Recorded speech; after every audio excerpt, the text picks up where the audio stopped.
여러분, 변화와 변질의 차이를 아십니까? 변화는 현재의 상황보다 더 나아지는 것을 우리 변화라고 하고요. 그리고 지금에 있는 모습 그대로에서 더 나빠지는 것을 여러분 변질이라고 합니다. 성경이 이야기하는 이 변화를 아마 또 다른 단어로 성장과 성숙이라고 우리가 이렇게 이야기를 해볼 수 있을 것 같습니다. 지금의 나의 모습에서 성품이나 가치나 우리 하나님과 삶에 대한 태도가 조금이라도 더 나아지는 것, 이것을 성경은 변화, 성숙 혹은 성장이라고 이렇게 이야기를 합니다. 여러분, 은혜는 무엇입니까? 은혜는 우리를 있는 모습 그대로 하나님이 받아주신 것을 이야기합니다. 있는 모습 그대로 용납하신 것을 은혜라고 이야기합니다. 우리가 은혜를 받기 위해서 무엇인가를 해야 한다면 그것은 대가이지 은혜가 아닙니다. 은혜는 그저 지금 있는 모습 그대로 하나님이 받아주시고 십자가에서 용납해 주신 것을 은혜라고 이야기합니다. 그러나 우리가 한 가지 기억해야 할 것은, 그럼에도 불구하고 하나님은 우리의 있는 모습 그대로 지금 이 자리에 이 모습 그대로 계속 있기를 원하지는 않으신다는 말씀입니다. 조금씩이라도 변화되기를 원하십니다. 주님은 우리 현재 모습에서 조금이라도 변화되고 성숙되고 성장되기를 원하십니다. 바울은 우리가 예수 그리스도를 주님으로 고백한 이후에 성장과 성숙까지를 구원의 전체 그림으로 이야기를 합니다.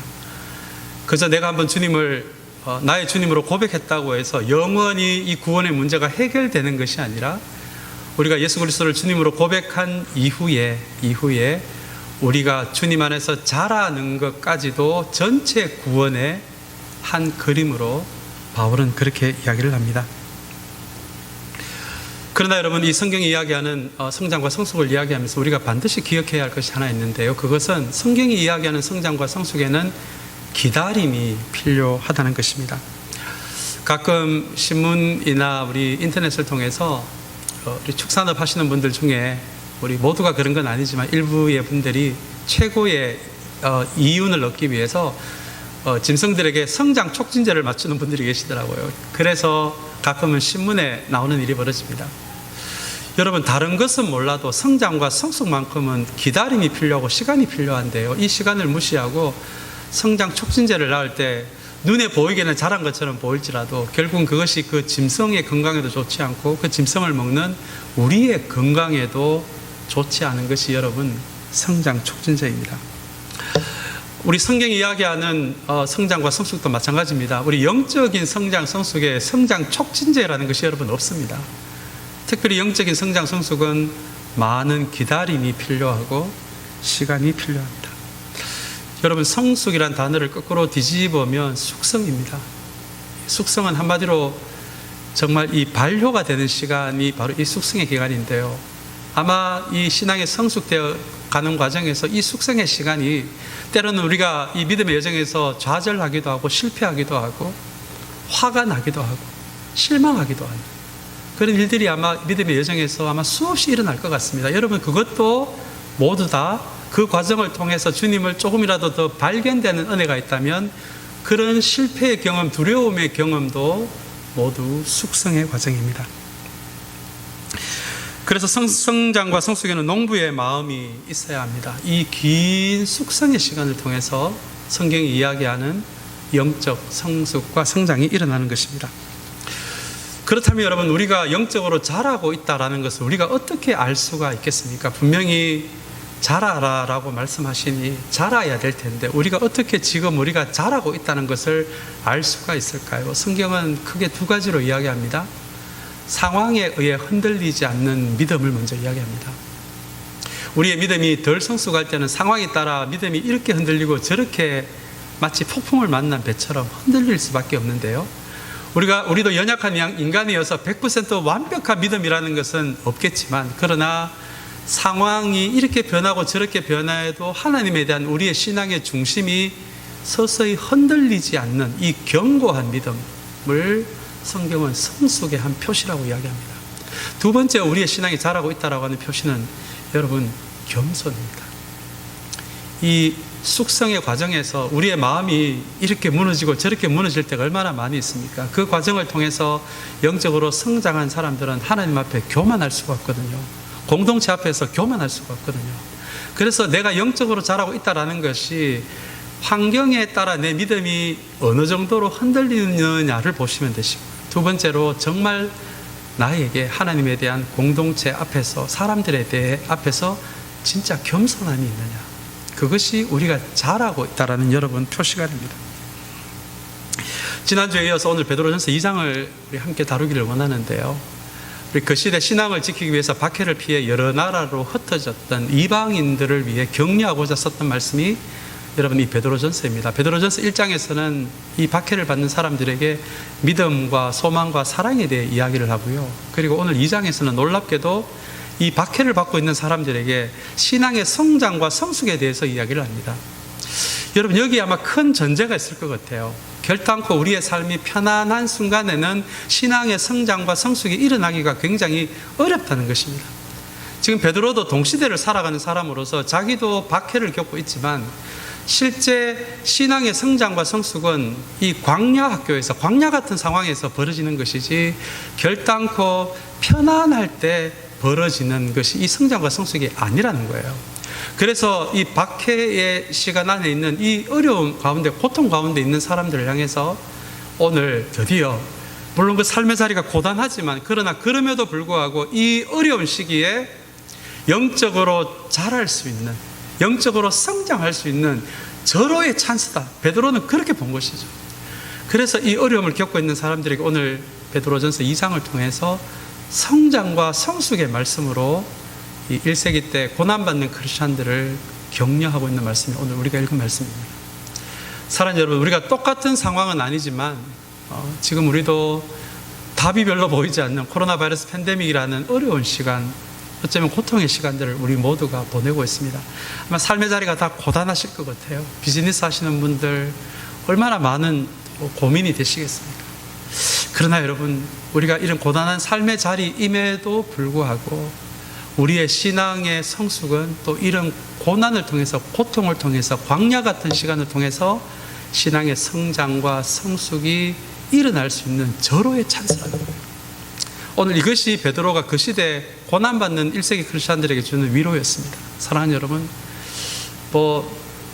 목회자도 코로나 바이러스는 여전히 어렵기는 마찬가지입니다. 그럼에도 불구하고 이 어려운 시기에 답이 없는 시기, 우리의 삶이 비록 고단하지만 저와 여러분들의 신앙이 한 뼘 정도 더 자랄 수 있는, 우리의 영적인 근육이 더 단단해질 수 있는 이 코로나 바이러스 팬데믹에 또한 이 시간이 되시기를 주님의 이름으로 축복합니다. 오늘 이제 이 베드로가 이야기하는 성장과 성숙의 개념이 어떤 것인지 이제 본문으로 좀 들어가기를 원하는데요, 저는 이 말씀을 베드로가 했다는 것이 또 흥미로웠습니다. 베드로는 우리가 잘 알다시피 성격이 급하고, 그죠? 이런 성숙보다는 신비한 기적을 더 좋아했던 사람인데, 도대체 베드로가 무엇을 경험했길래 베드로는 이제 이 핍박받는 크리스찬들에게 성장과 성숙을 이야기를 할까요? 도대체 베드로가 이야기하는 성장과 성숙은 어떤 성숙일까요? 어떤 성장일까요? 우리가 본문에서 조금 함께 붙들기를 원합니다. 흥미롭게도 베드로는 1절과 2절에서 이 성장과 성숙의 이야기를 하면서 추상적인 이야기로 시작하지 않고 우리의 언어의 습관에서부터 성장과 성숙에 대한 이야기를 시작합니다. 여러분들 잘 아시는 대로 우리의 말에는 존재하지 않는 것을 존재하게 하는 그 힘이 우리의 언어 안에 있습니다. 우리 하나님이 천지 창조를 하실 때 말씀으로 하셨잖아요. 그 이야기는 하나님의 언어 안에, 하나님의 말씀 안에는 존재하지 않는 것을 존재하게 하는 그 힘이 있다는 의미가 되는데요, 우리 모두에게는 하나님이 하나님의 형상 안에서 우리를 창조하셨습니다. 그래서 우리의 언어도, 하나님만큼의 힘은 우리가 도저히 따라갈 수 없지만 우리의 언어도 우리의 언어에 말하는 내용대로, 나에 대해서 내 말을 주로 듣는 사람들에게서 이 말의 내용을 만들어버리는 그 말의 능력이 여러분 우리 언어 안에 있습니다. 베드로는 이것을 안 것이죠. 베드로가 예수님을 따라다닐 그 무렵에 미숙한 말을 많이 했기 때문에, 감정적인 말을 많이 했기 때문에 이것이 얼마나 자기의 영적인 성장과 성숙을 막았다는 것을 베드로는 다 경험한 사람이거든요. 그래서 영적인 성장과 성숙을 이야기하면서 먼저 이 언어에 대해서, 우리의 언어의 습관에 대해서 베드로가 먼저 이야기를 하고 있는 것이죠. 우리 1절에 보시면은 악의, 기만, 위선, 시기, 비방하는 말을 버리라라고 이야기합니다. 여러분, 여기서 기만은 속이는 말이 거고요. 위선은 나의 안과 밖이 일치하지 않는 말을 이야기를 합니다. 우리의 특별히 이 이민의 삶이 고단하다 보니까 우리가 어떤 경우에는 막 살아남기에도 바쁘잖아요. 목사도 마찬가지입니다. 이런 과정에서 살아가다 보니까 나도 모르게 내 입에 악의적인 말이 담기고요, 기만의 말이 담기고, 위선의 말이 담기고, 시기하는 말, 온갖 비방하는 말이 은근히 담기는 것이 우리가 고단한 삶일수록 가질 수밖에 없는 우리의 언어 습관인 것 같아요. 베드로는 이 영적 성장을 이야기하면서 먼저 이런 언어가 우리의 습관이 되어 있는 한에는 결단코 영적인 성장과 성숙이 일어나지 않는다라고, 여러분, 그렇게 1절은 우리에게 이야기를 하고 있는 것입니다. 그리고 그런 말 대신에 2절에 보시면 갓난아기들처럼 순수하고 신령한 젖을 그리워하라라고 베드로는 이야기합니다.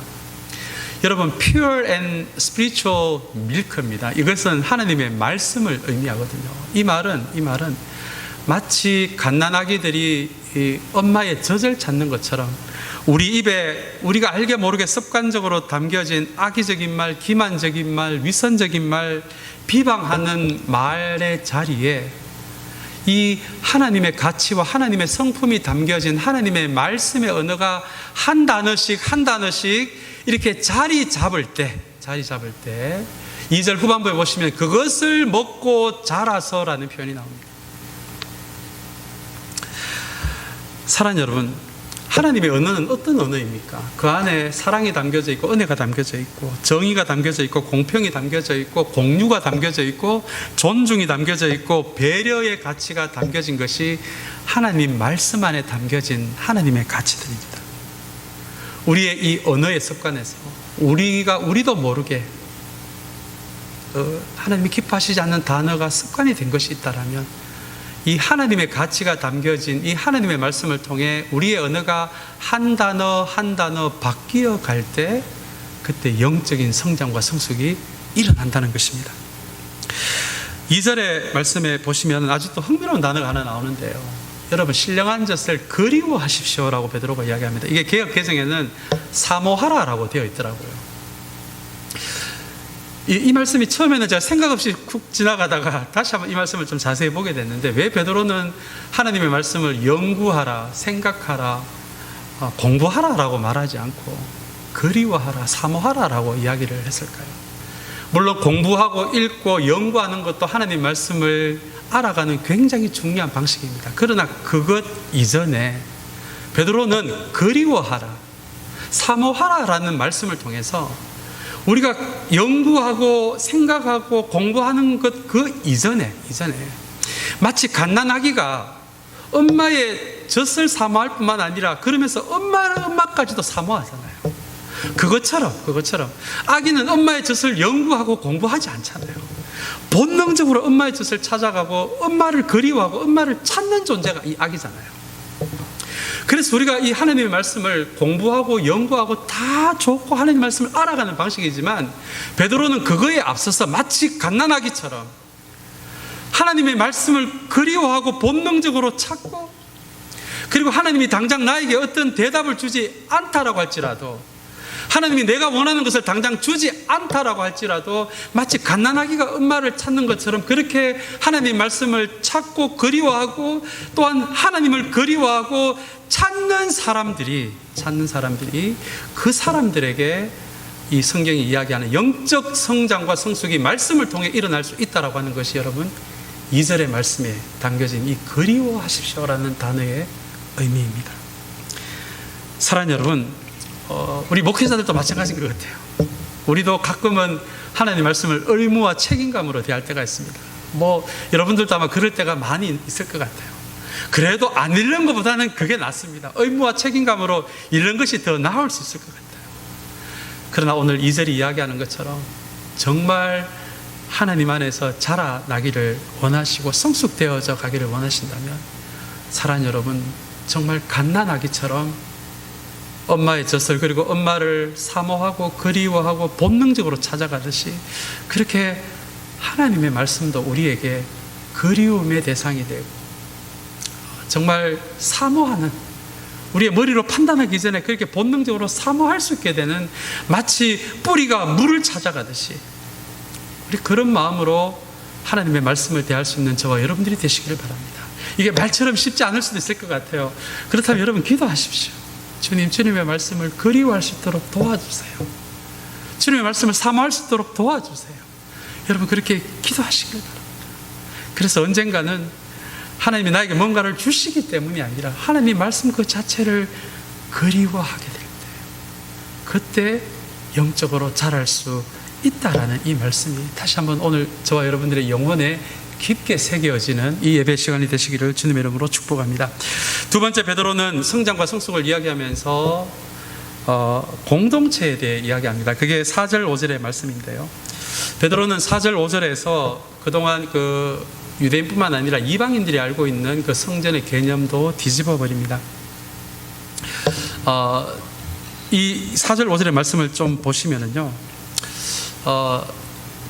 사실 유대인들에게, 오늘은 대부분 이방인들을 향한 말씀이지만 대부분의 유대인들에게 구약의 시기까지 신앙의 중심은 성전이었습니다. 이 성전에 하나님이 계시고요.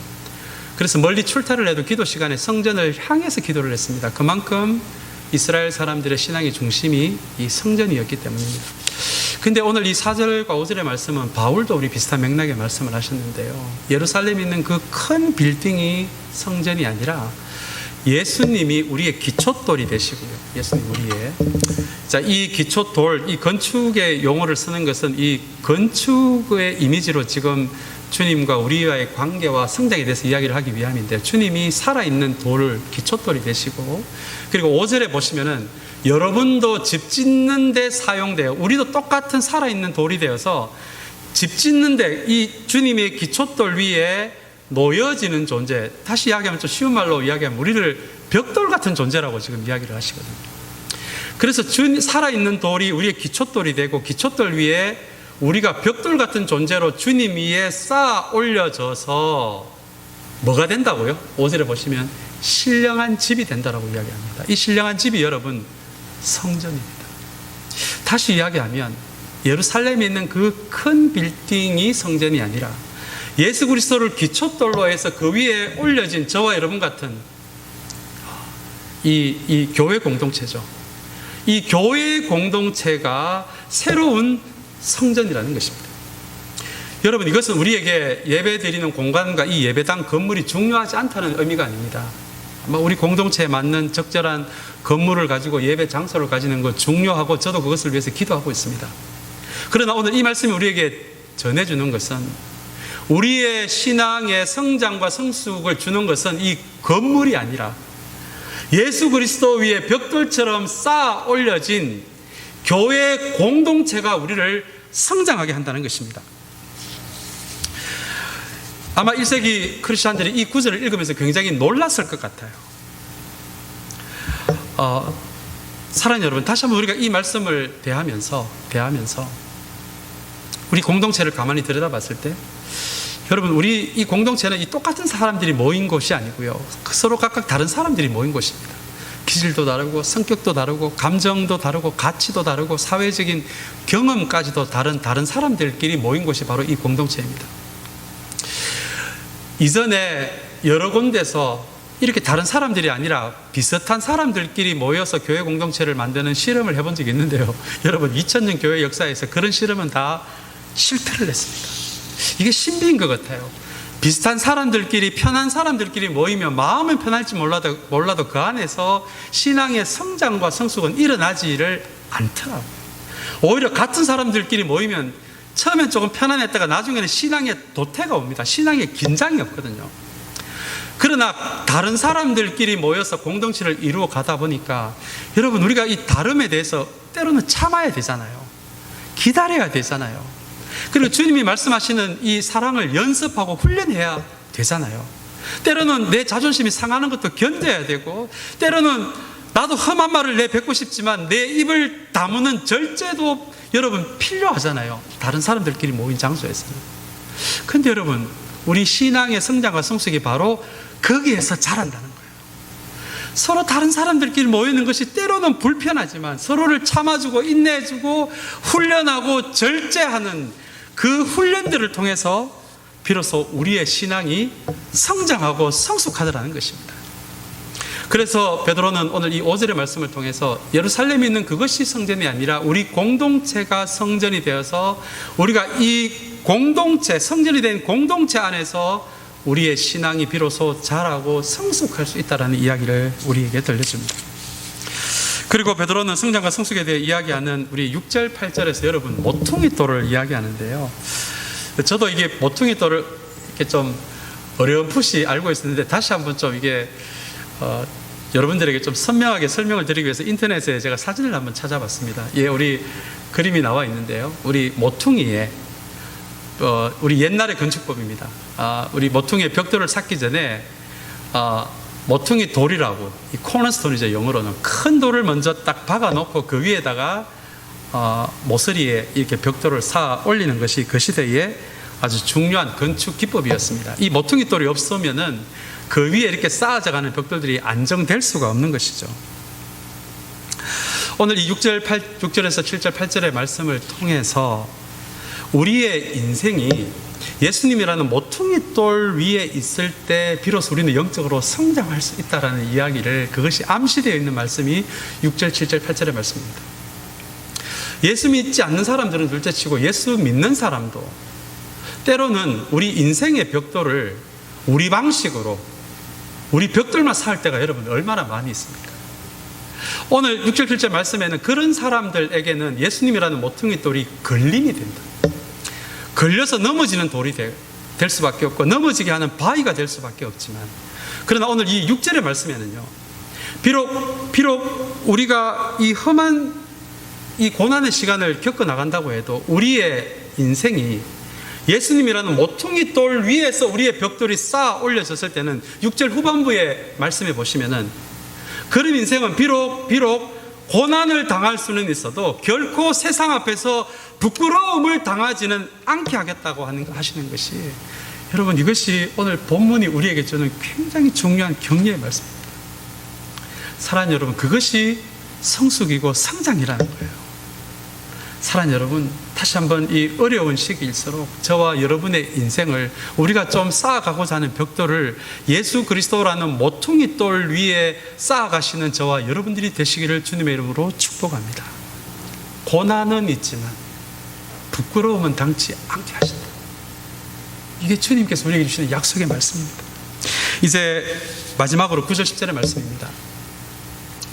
이 9절 10절의 말씀에서 그 시대 로마의 삶의 방식, 그리고 지금의 이 돈과 경쟁력의 가치가 최고의 가치로 인정받는 이 자본주의에 잡혀있는 삶의 방식을, 이 패러다임을 바꾸어주는 말씀이 바로 이 9절 10절의 말씀입니다. 조금 이렇게 어렵게 조금은 이렇게 어렵게 들릴지 모르겠습니다만 이게 어려운 이야기는 아니고요. 되게 많은 사람들이 자기 삶을 소유, 행동, 존재의 패러다임에서 만들어갑니다. 특히 로마 제국주의 시대도 그랬고요. 이 자본주의 시대에도 어쩔 수 없이 사회에서 만들어진 삶의 패러다임입니다. 그것은 우리가 이만큼은 소유하고 있어야 우리가 비로소 이런 정도의 삶을 살 수 있고, 그리고 이런 정도의 삶을 살 수 있어야 다른 사람들에게 좀 쓸모 있는 존재라고 인정을 받을 수 있다는 그런 패러다임입니다. 그래서 지금 우리의 이 존재의 가치가 우리가 가지고 있는 소유에 의해서 결정되는 것이, 여러분 이게 로마 제국주의 시대, 그리고 지금 자본주의 시대에 우리가 알게 모르게 우리가 받아들이고 있는 우리의 삶의 패러다임입니다. 그러나 여러분, 성경은 결코 그렇게 이야기하지 않습니다. 성경은 이 방식을 뒤집어 버리는데요, 존재를 먼저 이야기하고 행동을 이야기하고 소유를 이야기합니다. 오늘 9절의 말씀이 그 말씀이에요. 너희가 이 정도는 가지고 있어야 사람들에게 인정받는 존재가 될 수 있다는 것이 아니라, 너희는 예수 그리스도 안에서, 복음 안에서 벌써 이런 존재가 되었다라고 베드로가 선포를 하는 거예요. 그리고 예수 안에서 이런 존재가 되었다라는 것이 정말 나의 정체성이 되었을 때 이 존재에 대한 이해에서 나올 수밖에 없는 삶의 방식이 있거든요. 어떻게 이런 존재를 가지고 우리가 함부로 살 수가 있겠습니까? 우리의 존재와 삶의 방식이 그렇게 잡혀져 갔을 때 그때서야 비로소 성경이 말씀하시는 축복과 소유가 우리를 따라오는 것이, 이게 성경이 이야기하는 패러다임이라는 거예요. 소유, 행동, 존재가 아니라 존재, 행동, 소유입니다. 오늘 9절은 복음 안에서 우리가 이런 존재가 벌써 되었다라는 선포인데요, 택하심을 받은 족속이랍니다. 우리가 잘나서 먼저 선택을 받은 게 아니고요, 우리가 부족한 사람들이지만 주님에게 의해서 우리가 먼저 선택을 받았습니다. 아직 주님을 모르는 사람들에게 은혜를 보여줄 수 있는 존재로 살아가게 하기 위해서입니다. 또 우리를 왕과 같은 제사장들이라고 또 선언을 합니다. 여러분, 제사장은 하나님과 사람 사이에 중간 역할을 하는 사람들이잖아요. 근데 이 베드로는 우리 보고 제사장이랍니다. 이 말은 여러분들이 믿지 않는 사람들과 하나님 사이에서 다리 역할을 해야 하는 사람들이래요. 또 우리를 거룩한 민족이라고 이야기합니다. 성경은 우리를 거창한 민족, 거대한 사람, 거창한 사람으로 만들어주겠다라고 이야기를 하지 않고 거룩한 사람으로 우리를, 그렇게 십자가가 그렇게 우리를 만들었답니다. 하나님의 소유가 된 백성이라고 우리의 존재를 그렇게 이야기합니다. 우리가 세상에서 살아가지만 결단코 세상의 소유가 될 수 없고 세상에 매일 수 있는 존재가 아니라 우리는 하나님에게만 매이는 하나님의 소유된 사람들, 그런 존재가 되었다는 말씀이에요. 10절도 마찬가지입니다. 지금은 하나님의 백성이 되었대요, 십자가의 사역을 통해서. 그리고 전에는 자비를 입지 못한 사람이었지만 이제는 하나님께 자비를 입은 그런 존재가 되었답니다. 이 말은 하나님이 우리의 있는 모습 그대로를 받아주셨다는 거예요. 그리고 우리의 소유에 상관없이 여전히 십자가를 통해서 우리를 향해 주님의 사랑이 흘러 들어오는 그런 주님의 자비와 긍휼하심을 입은 그런 존재가 되었다라는 거예요. 우리의 시작이 여기에서 시작이 될 때 비로소 우리에게 영적인 성장과 성숙이 있다는 의미입니다.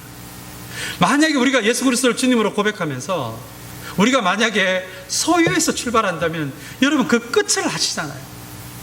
우리가 지속적으로 많은 것을 가질 수 있으면 좋겠지만 삶의 여러 가지 과정을 통해서 우리의 소유가 작아졌을 때 여러분 우리의 존재가 필요 없는 존재가 된다면 주님의 십자가의 의미가 여러분 어디에 있겠습니까? 사랑하는 여러분, 다시 한번 이 시기에 우리의 소유가 걱정되기도 하는 이 코로나 바이러스 팬데믹이잖아요.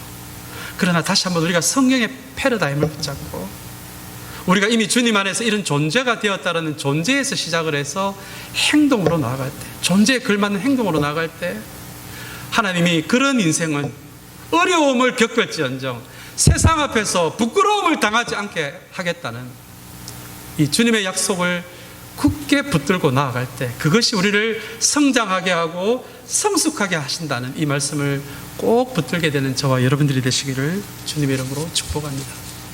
이제 9절의 말씀으로 우리 말씀을 맺고자 하는데, 저희 교회 우리 3면 하단에 보시면 우리 교회 미션 스테이트먼트가 있습니다. 이 미션 스테이트먼트는 우리 교회 존재 이유입니다. 여러분 한번 나중에 자세히 한번 읽어보시고요, 제가 한번 읽어드리겠습니다. 우리 토렌스 삼사랑교회는 예수 그리스도의 진리, 선함 그리고 아름다움을 이 세상에 거려나가기 위해 존재하는 믿음의 공동체입니다. 이게 우리 교회의 미션 스테이트먼트, 이게 9절의 말씀이에요. 여러분을 어두움에서 불러내어 자기의 놀라운 빛 가운데로 인도하신 분의 업적을 여러분이 세상에 선포하는 것입니다. 이걸 좀 쉽게 말하면 우리 교회 미션 스테이트먼트처럼 우리 주님께서 선물로 주신 우리 공동체, 주님께서 이런 존재로 만들어 주신 우리 공동체가 주님의 선하심과 진리와 아름다움을 세상에 드러내는, 선포하는, 이것이 교회 공동체의 존재가 되고요, 공동체가 그런 공동체가 되어갈 때 우리 모두가 공동체 안에서 성장하고 성숙할 수 있다라는 이 말씀이 깔려 있는 것이 여러분 9절의 말씀입니다. 사랑하는 여러분, 다시 한번 이 어려운 시기에 우리의 삶이 여전히 고단하지만 그러나 이 시기에 저와 여러분들의 영적인 근육은 더 단단해지고 이 시기에 다시 한번 우리의 믿음이 한 뼘 정도 더 자라날 수 있는 저와 여러분들이 되시기를 다시 한번 주님의 이름으로 축복합니다. 기도하겠습니다.